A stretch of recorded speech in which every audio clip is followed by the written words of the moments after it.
Bonjour, je m'appelle Christophe Delamarre, je suis consultant et formateur indépendant avec le cabinet Rhizomia que j'ai créé il y a 4 ans. Je suis spécialisé en ingénierie pédagogique et plus spécialement sur les questions de reconnaissance avec les open badges, des apprentissages informels et non formels. Je suis situé aujourd'hui sur l'île de la Réunion, mais j'accompagne aussi des projets sur la métropole.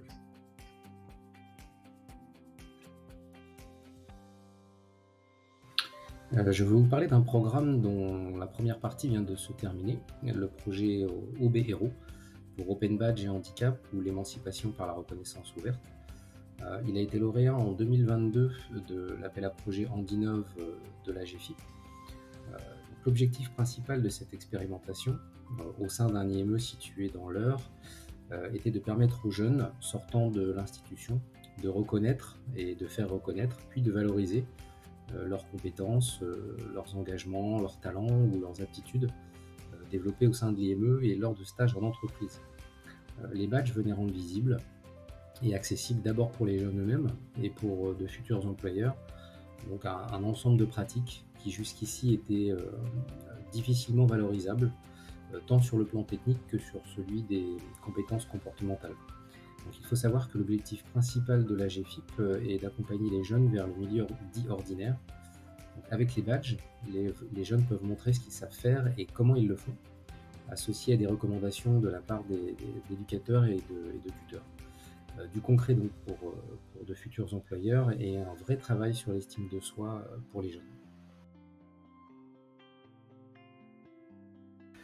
Nous avons créé des badges dans différents domaines, des badges techniques à partir des pratiques professionnelles en atelier, difficiles à valoriser autrement, notamment dans le domaine de la maintenance et l'hygiène des locaux ou encore du multiservice, euh, mais aussi des badges de participation à des événements ou encore des badges d'engagement.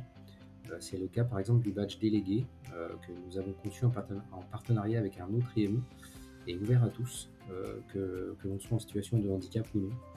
J'ai été copilote sur ce programme avec l'association Practice, dont la mission est d'accompagner les politiques d'emploi des personnes en situation de handicap.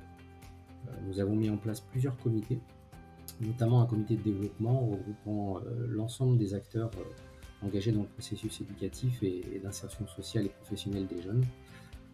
Alors le programme est entré aujourd'hui en phase 2, celle de l'essaimage de notre modèle au sein d'autres établissements du médico-social. Et à cet effet, nous avons produit un kit d'essaimage qui est encore en cours de validation, mais qui sera bientôt disponible à tous ceux qui voudraient s'engager dans l'aventure des Open Badges.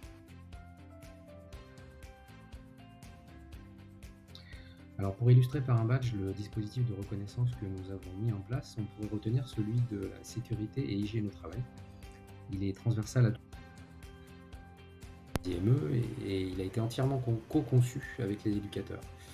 Il est réellement ouvert, c'est-à-dire qu'il peut être demandé, comme tous les badges de ce programme d'ailleurs, par toute personne qui s'en considère légitime, à elle ensuite de le montrer par la documentation et les endossements.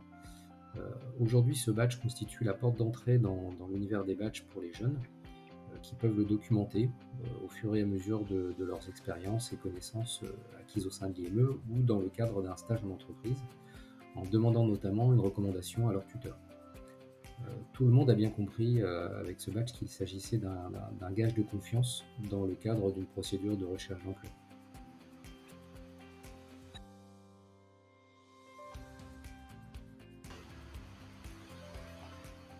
Alors mes conseils pour celles et ceux qui souhaiteraient s'engager dans un projet comme celui-ci, tout d'abord bien s'assurer au préalable des conditions de réalisation sur le plan du matériel informatique et des compétences dans ce domaine de la part des éducateurs.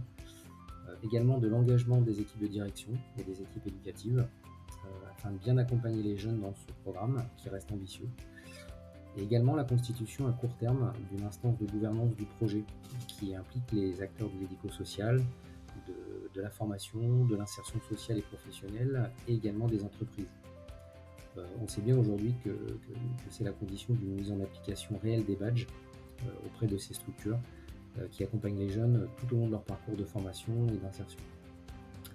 Alors les prochaines étapes de cette phase d'essaimage vont consister à pérenniser l'animation du comité de développement pour permettre de continuer à utiliser les badges pour l'IME et à développer le dispositif de badge. et ensuite développer la recherche dans le domaine de l'accessibilité des badges et de leur process d'acquisition pour des publics en difficulté avec l'écrit. Alors quant à moi, je vais continuer à proposer mon expertise aux organisations qui souhaiteraient se lancer dans l'aventure des badges. Merci de votre attention et à bientôt j'espère.